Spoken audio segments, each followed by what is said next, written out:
Okay, today I'm reading The Cave of the Jaguar, the book by Sue Murray, and the second chapter is called Into the Jungle. Let's begin. Simon, Jim called. He waved at his uncle and smiled. Simon turned and saw Jim.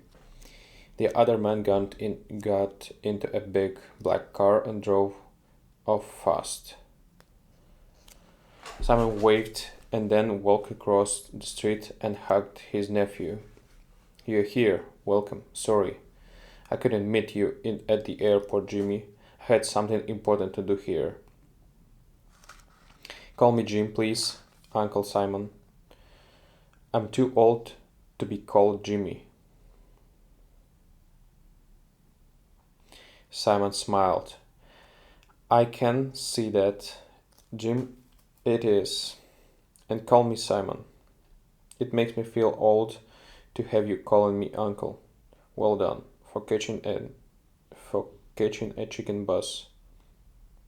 Most gringos get first class buses. You're cool, Jim."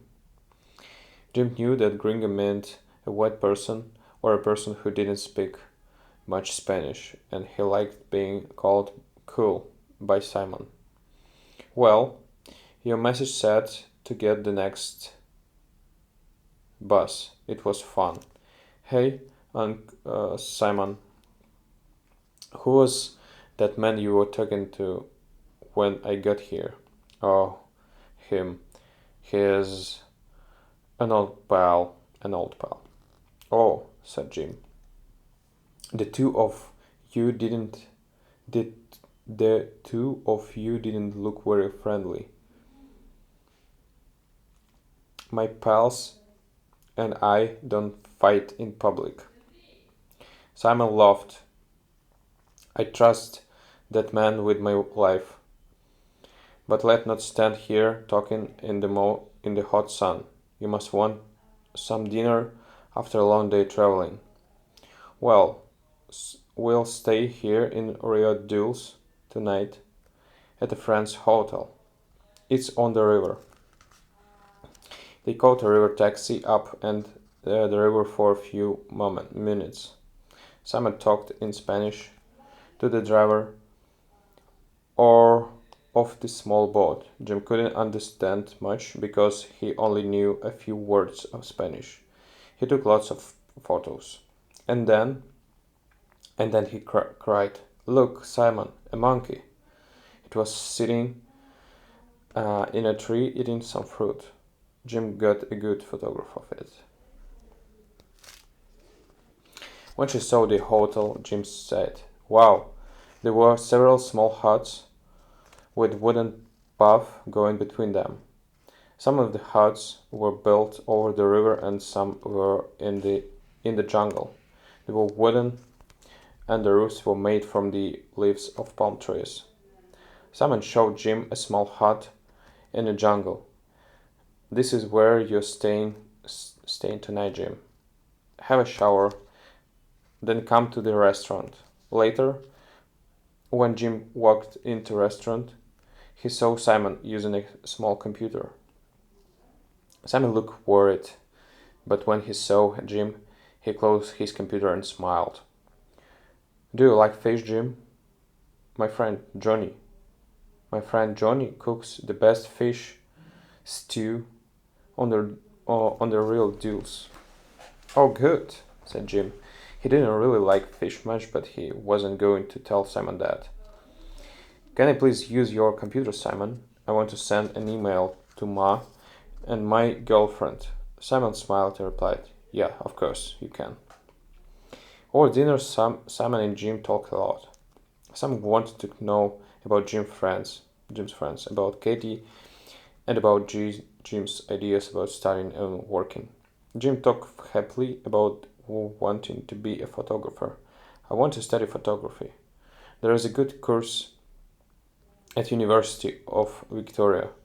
"I went to that university," said Simon. It was one of the few things Simon said about himself.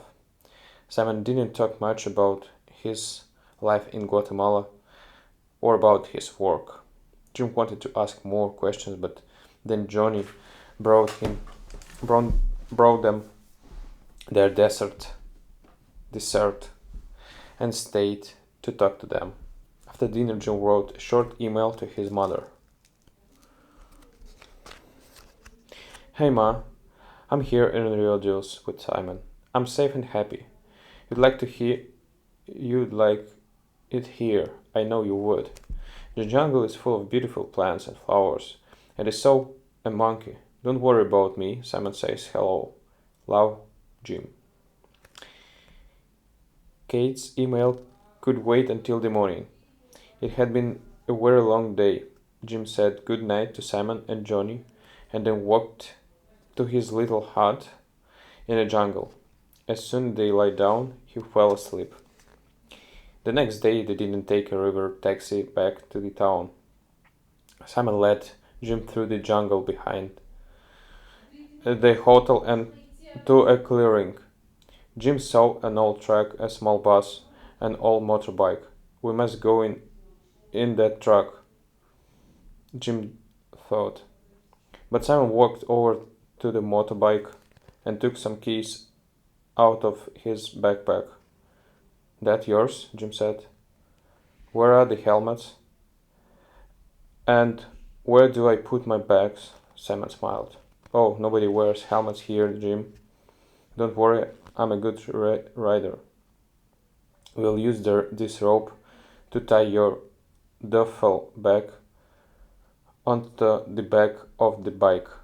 You can wear your backpack on your back. Jim nodded. He didn't like the idea of riding without a helmet, but he told himself it was a part of the adventure. The road north on the highway. Simon was a good rider, and Jim enjoyed the ride. There was a lot to look at. They rode through a few small towns. Jim saw children going into school.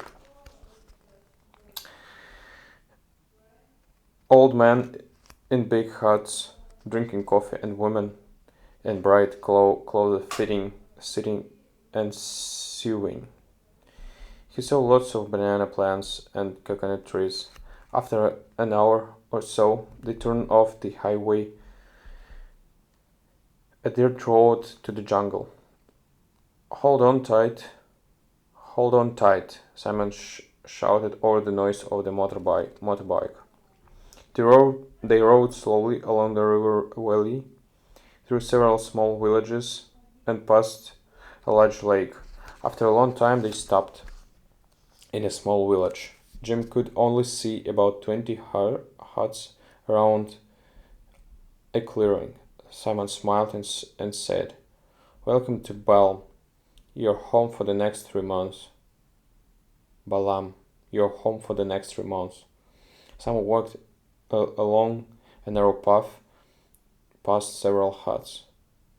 He stopped outside the last hut at the end of the path. Beyond the hut was a thick wall of green plants, the jungle. This is my place, said Simon. Jim saw an old woman coming along the path. She wore the brightly colored clothing the local women all wore. She carried about a bowl of food. Simon said quietly to Jim, This is Itzal. She cooks and cleans for us. And here comes our lunch. Jim enjoyed lunch. Chicken stew with corn and black beans. After lunch, Jim tried to ring Katie, but his phone had no signal. Simon said, You have to climb that little hill over there to get any signal on your phone. Thanks, said Jim, and he hurried up the hill. Even at the top of the hill, the signal was weak. He rang Katie, but the call kept ending. He went back to the hut. The signal is good on some days and bad on other days, Simon said. Maybe try sending emails to Katie. Tell me about more about her. How did you meet her? Jim and Simon talked about life and women and many things. They laughed a lot too. Simon's a cool uncle, Jim thought. Simon is a cool uncle, Jim thought. That night, Jim lay on his bed. Simon was in the bed on the other side of their hut. Jim couldn't sleep. It was hot and humid, and he could hear mosquitoes in the hut. He had a mosquito net over his bed, but the sound kept him awake. He said quietly, "Are you awake, Simon?" "Yes," his uncle replied. "The name of this village?" "Balaam," said Simon. "Yes. Is it a Spanish word?" "I don't know it." Simon replied, "No. It's Mayan word. These people see themselves as Mayan first, Guatemalans second. The locals know some Spanish, but they speak Mayan here. Spanish came with the people who changed their lives, and not for the better." "I see," said Jim. "And what does Bala means in Malayan?" "It means jaguar." Jim asked, "Oh, are there jaguars in the jungle here?" Simon laughed. "Don't worry. There are very few jaguars now in Guatemala. I've never seen one. Now try to go to sleep." "Jim, it's late. Good night." As he went to sleep, Jim thought of jaguars, big jungle cats, gold with black spots, big teeth, dangerous. He hoped that Simon was right, that there were no jaguars near Balaam. Then he thought there was one in the hut, but it was in his dream. Alright, that's it for today. See you tomorrow on the next chapter. Thank you. Bye.